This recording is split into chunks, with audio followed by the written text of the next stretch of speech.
Bismillahirrahmanirrahim. Alhamdulillahirabbil alamin. Allahumma sholli ala sayyidina Muhammad wa ala ali sayyidina Muhammad. Assalamualaikum warahmatullahi wabarakatuh. Halo teman-teman, apa kabar semuanya? Semoga teman-teman selalu dalam lindungan Allah Subhanahu wa taala.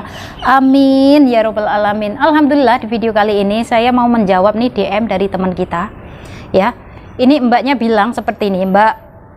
Kalau masalah medikal terus unfit hamil, terus desain back Indonesia gimana? Izin kerja dicabut sama MOM itu bisa masuk kerja lagi enggak? Oke, di sini ya buat teman-teman semuanya yang mungkin dapat liburan ya, karena ini kasusnya hamil setelah cek medical unfit karena hamil. Jadi di sini misalkan mbaknya ada liburan, pasti ya kalian bakalan tergoda yang namanya dengan Paijo ya. Di sini buat teman-teman semuanya yang dari Indonesia awal mulanya itu loh Mbak, sampean ki pasti gedengannya pikirannya kepengen merubah nasib, tapi setelah sampai di luar negeri kok dapat ujian, dapat cobaan, kepencut sing jenenge karo Paijo. Eman banget Mbak. Apalagi kalau masih punya suami. Tapi di sini mbaknya nggak menyebutkan ini punya suami atau enggak ya. Jadi di sini saya nggak bisa ngomong. Jadi saya cuman ngasih saran. Mbaknya kalau ada pacar di Singapura ya, hati-hati. Mbak ya sing ngati-ngati toh Mbak ya.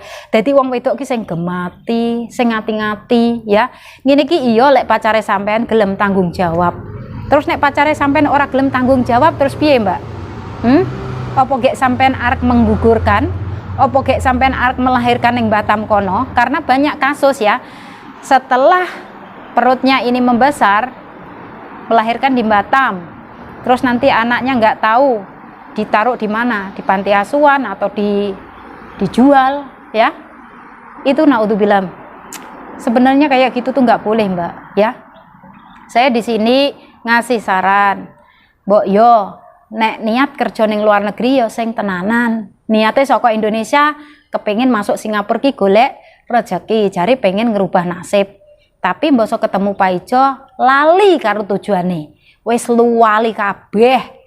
Gek wi lho Mbak, umpamane sampean ketemu karo Paijo, misalkan yo sampean ki bayar 700 ning kene. Wis wingko ora karuan. Ya. Ibaratnya wingko wis ora berkah. Kenapa?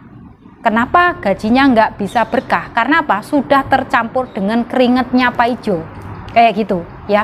Maaf banget, saya di sini hanya ngasih masukan. Di sini bukan hanya 1, 2, 3, banyak mbak-mbak Indonesia yang pada punya pacar di Singapura ya. Tapi yang saya dengar-dengar nih, yo nggak semuanya ya, nggak kabeh. Tapi rata-rata wong wedok podo torok ngetokno duit. Ya, terus akhirnya lali kalau keluarga sing neng Indonesia. Ngesakne Mbak, ya, sing wis keluarga, sing wis duwe anak, duwe bojo, ngesakne keluargane dhewe, ya. Keluargane dhewe neng Indonesia ki lho bener-bener ngarep-ngarep awake dhewe ki kerja merantau neng Singapura ki kepengin sukses. Nek iso aja sampai kena gangguan jobo. Tapi mungkin sing diganggu ki lho ya, imane ora kuat. Jadi apa? Kepencut ya. Jadi terus awal mulanya kepengen ngerubah nasib, akhirnya semua tadi berubah. Apa? Saiki bosok wis bayaran, wis gajian, tuku skincare. Wajahe dirawat. Bar ngono, rambutnya di rebonding. Wis bar di rebonding, di color pisan ya. Di color rupane engko enek sing rupane koyo bule, enek sing rupane dicet rodok piye yo, abang muda kae apa mbuh ya. Tapi semua itu sebenarnya menurut saya pribadi semua itu enggak berguna. Ya, kalau bisa itu memantaskan diri. Kita dari Indonesia ke Singapura, kita dari Indonesia merantau ke luar negeri tujuannya apa, Mbak? Tujuannya pengen satu. Kita pengen merubah nasib, kita kepengen menjadi orang sukses. Tapi setelah sampai di luar negeri mungkin ya, mbaknya ini dapat masalah dengan keluarga yang ada di Indonesia, mungkin dengan suami atau mungkin dengan orang tua, mungkin dengan siapa keluarga yang ada di Indonesia, makanya mbaknya kan stres. Terus akhirnya mbak mencari pelampiasan dengan mengenal atau mencari pacar di sini. Itu bukan solusi, itu justru membuat masa depan mbak menjadi hancur, ajur Mbak ya, ajur. Karena apa? Awal mulanya kepengen menjadi orang sukses, akhirnya malah piye ngono kuwi nek diarani ya ora sukses. Awal mulane kepengen sukses, bosok ketemu Pak Ijo wis bar ya. Duite awal mulane iso dicelengi tiap bulane iso nabung, bosok ketemu Pak Ijo wis ora tau nabung. Wis urip iki dienggo seneng-seneng ae. Ben libur dienggo foya-foya, dienggo seneng-seneng. Padahal semua itu inget Mbak ya. Kita ini hidup di dunia ini hanya sementara ya.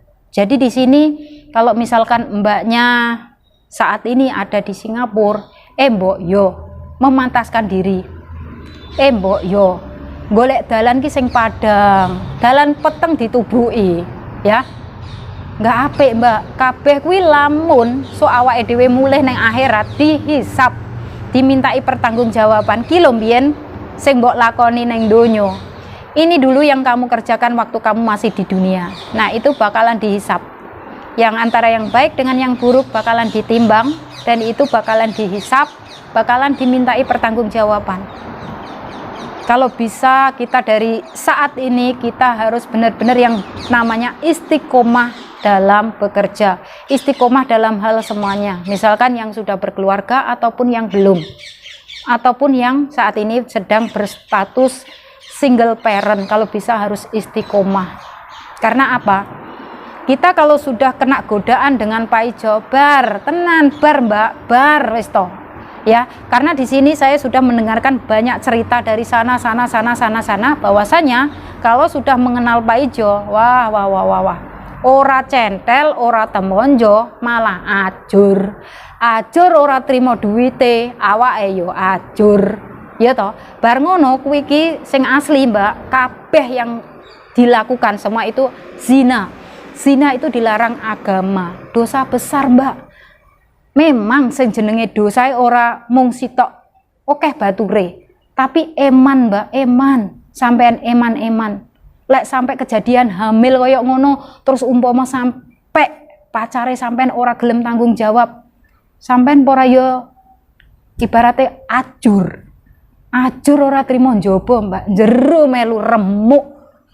Kayak anak sing sampean kandung kuwi lho, akhire kuwi lho. Nasibe piye Mbak? Ngono ki sampean ora mikir, sampean aja mikir kesenangan sesaat. Sampean saat iki duwe Pak Ijo ganteng. Lah, wong ganteng rupa kena dituku lho Mbak. Sing penting sampean iki saiki kerja madhep mantep, sampean duwe duit mulai nang Indonesia. Sampean lek duwe duit Mbak, sampean nang Indonesia golek wong ganteng ya iso. Gampang ya, tapi sing gemati kuwi angel. Golek wong ganteng iki gampang Mbak, tapi sing gemati kuwi lho, gemati kuwi ora gampang digoleki ya. Semono uga wong wedok ning kene ya. Jadi buat suami ya, enggak semua istri yang ada di luar negeri ini semua pada cari Pak Ijo, cari pacar, itu enggak ya. Ada juga yang gemati tresno ning bojo. Tenan, sampai bojone iki duwe masalah ya dibantu. Meskipun saat itu sedang gaduh, sedang bertengkar besar. Ora tega. Lek jenenge ibaratnya wis gandulane ati ya, iki ibaratnya wis bojo. Nek nemoni masalah, panggah bojone iki ngulurne tangan. Ora arep bojone kalah mboyak urusono dhewe, salahmu dhewe kok utang duit, mbok nganu kok sing dianu sing wedok, bebanke sing wedok. Enggak. Kalau sudah kita itu benar-benar apa ya namanya? Sayang, tresno ning wong lanang, ibarate yo awake dhewe enggak bakalan ngeculno ngono wae. Ya awake dhewe bakalan ya Allah, kok kebangetan men. Awake dhewe bakalan kita pasti berpikir ya Allah, kenapa rumah tanggaku selalu diuji? Karena diuji itu mungkin karena kita itu mungkin yang satu tuh sedekahnya kurang ya. Yang kedua, kita itu mungkin zakatnya, waktu zakat kita nggak ngeluarin zakat. Oke. Yang ketiga, karena kita itu memang benar-benar diuji apakah kita rumah tangganya itu benar-benar bisa kuat dengan ujian ini apa enggak. Karena di sini kalau kita sudah diuji dengan masalah keuangan dan sang istri benar-benar melepas, itu yang terjadi akhirnya terjadi perceraian. Terus kalau sudah terjadi perceraian, yang jadi korban anak, kasihan mbak anaknya, ya toh. Jadi di sini nggak semua wanita, nggak semua istri itu bisa lenggowo, bisa sabar ngedem. Sewu siji loh mas ya, enek bojo sing sabar, sayang neng sampean, lenggowo, umpama sampean duwe masalah, sampean ditomboki dhisik, jarang. Zaman saiki okeh-okeh do milih pegatan. Nggih napa mboten, leres napa mboten omongane Mbak Asih. Tapi ada juga yang ngedem, ya Allah paringi sabar. Setelah ini semoga kedepannya oleh gantine oleh hijole menjadi lebih baik ya. Karena setiap orang yang berumah tangga itu pasti ada yang namanya ujian, cobaan. Dari situ kalau kita nggak diuji, nggak dicoba ya, kalau kita benar-benar perjalanan kita itu selalu mulus terus, itu benar-benar Allah itu udah nggak sayang sama kita. Kalau Allah masih sayang sama kita, Allah pasti akan selalu ngasih ujian sama kita, agar kita itu apa toh? Agar kita itu ingat bahwasanya kita itu masih bisa bernafas sampai saat ini, itu karena siapa? Karena Allah. Untuk itu buat teman-teman saya semuanya yang saat ini sedang dirunding masalah dengan sang keluarga, dengan sang suami, sabar nggih mbak, sabar. Memang setiap orang yang berumah tangga pasti ada yang namanya ujian, cobaan, itu pasti. Sabar, insya Allah nek jenengan sabar pasti rumah tanggane bakalan baik-baik saja. Tapi nek mbake ora sabaran, terus sing bojone yo ora sabaran, wis bar. Akhirnya apa? Korbane anak mbak. Akhirnya jadi perceraian. Banyak loh sekarang mbak-mbak TKW ini juga yang banyak mengadukan perceraian dari Singapura ke Indonesia melalui online. Tapi menurut saya sebaiknya kalau kalian sedang dirunding masalah, pulang dulu ke Indonesia, diselesaikan dengan face to face ataupun empat mata. Sekiranya kena diselesaikan pora. Kalau menyelesaikan masalah itu dengan kepala dingin, jangan dengan emosi ya. Kalau dengan emosi yo bar akhirnya ya kui terjadi perceraian ya. Akhirnya sing jadi korban anak. Kasihan mbak, anak nggak tahu dosa, anak nggak tahu apa-apa. Terus akhirnya jadi korban. Kasihan. Untuk itu buat teman-teman saya di sini semuanya, mungkin yang saat ini kalian sedang ada masalah dengan sang suami, kalian harus yang namanya ini ya, diselesaikan, ngomong baik-baik. Jangan sampai padu terus. Sebenarnya orang yang selalu bertengkar itu menjauhkan rezekinya. Menjauhkan rezekinya. Jadi di sini kita harus benar-benar yang namanya happy. Misalkan kita punya atau enggak punya harus ditanggung berdua. Oke.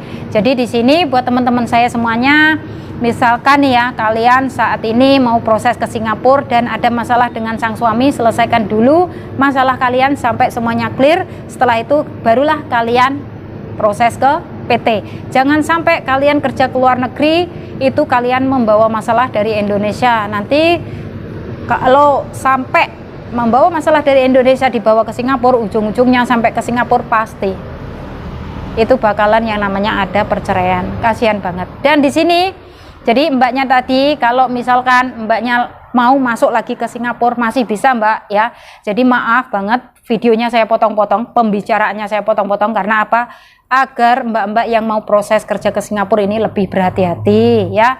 Bisa kalian boleh yang namanya cari pacar, boleh silahkan. Itu hak asasi pribadi masing-masing ya, hak asasi manusia pribadi. Karena biasa wajar dan normal orangnya kalau masih normal itu pengennya mau cari pacar. Tapi mbok yo sing hati-hati, masalah kalian kepengen yang namanya berhubungan seperti itu, mbok yo cari alatnya toh mbak ya, jangan polosan. Kok terus sampai hamil koyok ngene iki? Sampai mbak hamil, sopo sing arep disalahno? Iya kalau pacarnya mau tanggung jawab.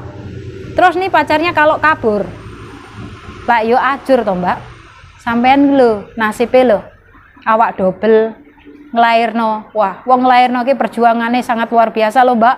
Aku pernah nglairno anakku, perjuangannya sangat luar biasa. Waktu itu alhamdulillah didampingi oleh suami. Alhamdulillah. Jadi suamiku itu ngerti ya, rasanya orang mau melahirkan tuh gimana.